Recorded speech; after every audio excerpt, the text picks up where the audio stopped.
Women's human rights in Iran. There are too many restrictions in Iran. It's women, business, and the law. The list of 23 restrictions in Iranian law and married women. These include applying the passport, traveling outside the home, choosing where to live in, and being head of the household. It means that women cannot get a job or pursue a profession in the same way as the women do, and they can.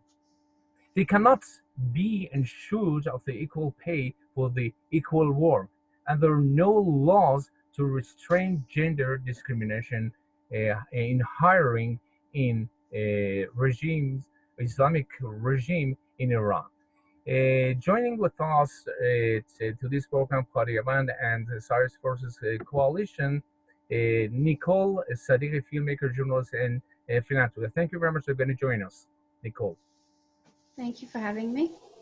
So anyway, you see all these discrimination restrictions that we have that you're going to make Iranian women in comparison with the other countries. They are,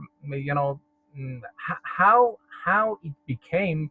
I understand the history from the 1979 Islamic Revolution, but right now the front of the protest and asking where is my vote, and they do everything to gonna get it. During these, last month, 1,500 were killed, more than 4 or 5,000 were injured, and between 12 to 15,000 were arrested. And right now, for this Thursday, there's an invitation of those that they lost the beloved kids, the boy and girls, teenagers that were shot in their head from the head of the buildings, make us to think once again about the human rights in Iran. How European Union on all these activists that are so silent. It's look like it's Holocaust. It's happening at the genocide in Iran, and everything is okay inside, and the media outside they not making that in an issue. What do you think about it? I think this is, there are many layers to this. If we look at it internally and internationally, let's talk about the international community. So far, the only voice of support has come from the United States and this current administration, President Trump's administration, and Secretary of State Pompeo. And they've implemented, they tore up the nuclear deal, which was disastrous under the Obama administration. And they enforced many sanctions on the country, which have been very aggressive and very successful so far. However, I believe that they can go even one step further. Under the Obama administration, they had waivers provisions under these sanctions for so-called peaceful interactions that Iran might do. And of course, the Iranian regime, Islamic regime, has been misusing those waivers. And every year these waivers get renewed. I believe in February they're due to be renewed. The Trump administration can go one step further and actually refuse to renew these waivers, which would take it, which would literally suffocate the regime even further and shackle their hands. Another thing they can do is to, encourage the allies, European allies, and the free world to join in protests. Europe still has a level of influence when it comes to Iran.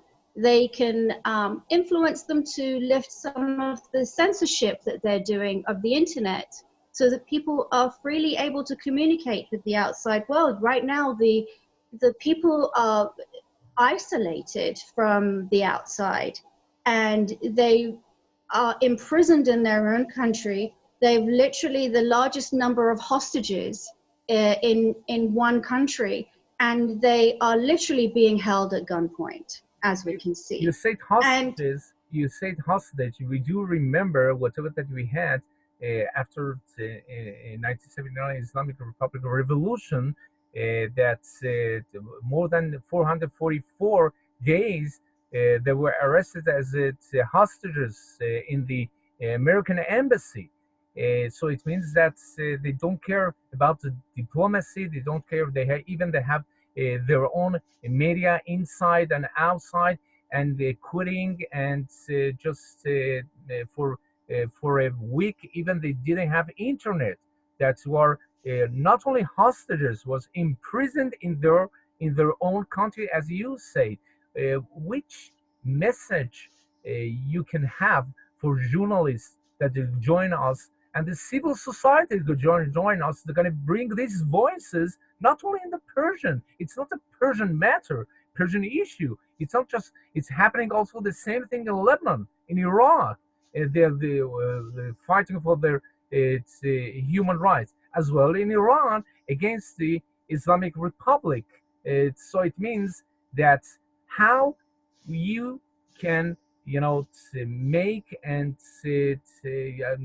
other journalists going to join us for these issues, going to give more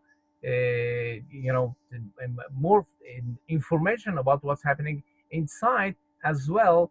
Make it a dialogue between the women speaking of the human rights in Iran for their own sake. It means human rights of women's in Middle East.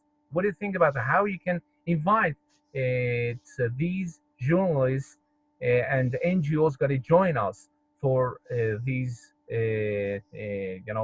issues that they have in Middle East, especially in Iran? That's a very good question, and it's been a problem for 40 years, unfortunately.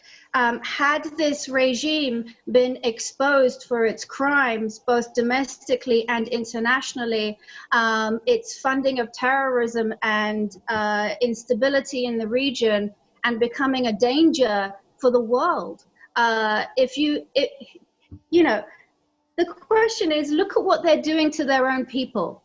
When they have when they value their own people, and they kill their own people so easily and without any conscience. Can you imagine if this regime became ever more powerful, what they would do to the rest of us in the international free so-called civilized world? When a country can do this to its own people, then it's not going to respect the international community, and so we need to give a shot of espresso to the NGOs and the journalists, and particularly the EU Big Three, which is UK, Germany, and France, who have particularly found it financially palatable to do business as usual with the regime and ignore the human rights violations and the murdering of its own people. They ignore these, and so this is a problem. And I do again feel that the power of negotiation or power of influence with the current Trump administration, what they're doing is a wonderful example, setting a great example of how we can encourage change. And of course, social media is extremely powerful. You cannot ignore the numbers of people who are being killed in Iran. That, some of the media already talks about what's going on in Hong Kong, but they are not reporting what's going on in Iran for whatever reason. And unfortunately, a lot of the media has perhaps been politicized. They politicize. They have their own agendas, and they're not as objective. Sadly, I have to say, as a journalist, you know, this is a problem. And it was a problem when the revolution happened in '79. They turned a blind eye. I believe they called Khomeini, Ayatollah Khomeini, the next Gandhi, so which is laughable now. So, at best, it's incompetent on behalf of the media and journalists. And we need to put more pressure. You see, we have a voice outside. We have freedoms that the Iranian people don't. We need to be the voice for the voiceless and echo their demands for human rights, civil rights, and freedom. So especially for the women and as well teenagers that are be hanged during these days, even that they are beneath of not only poverty level, they're beneath of age that's going to be committed, you know, any crime, or we see that too many, you know, they're right now burning themselves to gonna get inside this, you know, to just see Stadium. football or soccer. So it's so, you know, it's regular for European. They cannot understand in Islamic country like Iran, like Iraq, and the same in Lebanon. They're looking for their own rights. So this is the I think a good choice, not only for the Iran that's fighting for their own human rights, also for those journalists, especially Democrats, that are going to join us in these programs and be voice of those voicelesses that we can find in the Middle East. Thank you very much, Nicole, for going to be with us. Just inviting everyone from the civil society that's identified with these issues going to join us for the next program of Parliament and Science Forces Coalition. Thank you very much. Thank you. Thank you.